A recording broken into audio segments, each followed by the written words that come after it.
Hello आई बाबूजी, अभी अभी हमार परम आदरणीय बड़ भाई मुन्ना सिंह बिया जी के कार्यक्रम के विदा भई। अब एक से प्यार मत करना, प्यार हो जाए उसको इनकार मत करना। अरे निभा सको तो निभाना, किसी लड़की का जीवन बर्बाद मत करना। समय ऐसा आ गई बा निमन बात तो का निमन लागत नहीं है। जहाँ जाता नहीं सब लोग कहता है ब्यासी निमन निमन गीत गाई, नया नया गाई।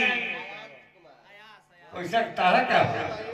अच्छा इनके के दे दो पैसा तो भी बा।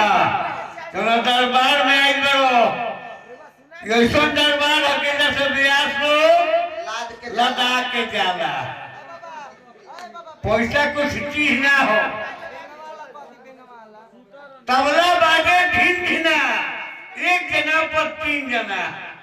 जब आषाढ़ में पानी गिरेला पियर पियर ढाबूस गिरेला तो एगो ढबुसवा पर 3 गो ढबुसवा चढ़ जाने सो। ऊपर वाला ढबुस का कहला बहुत मौज बा, बहुत मौज बा, बहुत मौज बा, बहुत मौज बा। बीच वाला का कहला ताल गुल गुल ऊपर गुल गुल, ताल गुल गुल ऊपर गुल गुल, ताल गुल गुल। नीचे वाला का कहला मोर गईनी मोर गईनी मोर गईनी मोर गईनी। केहू का समझ में ना वाला का कहला तो सबसे जन ऊपर बा कहता कि बहुत मौज बा, बहुत मौज बा। प्रधानमंत्री हलो तो कहता तर गुलगुल ऊपर गुलगुल, तर गुलगुल ऊपर गुलगुल। मुख्यमंत्री हलो सबसे नीचे जन कहता कि मर गई नहीं मर गई नहीं। मजदूर किसान भाई हलो कहा बा डीजल के भाव बढ़ गई, कहा बा पेट्रोल के भाव बढ़ गई। आज हमनी के समय आ गई नीमन गीत लोग का नीमन में खेला गो। आज भरत शर्मा जी के कहीं मार्केट बा, पूनम शर्मा जन गौली लक्ष्मण वाला के हुगावता।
Oh, yeah.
ज्यादा ना कहे कि टाइम भी हो गल बटे अभी लोग निर्गुण न होला निर्गुण पूर्वी लेकिन कहे के बाद कि गणपति बप्पा मेरे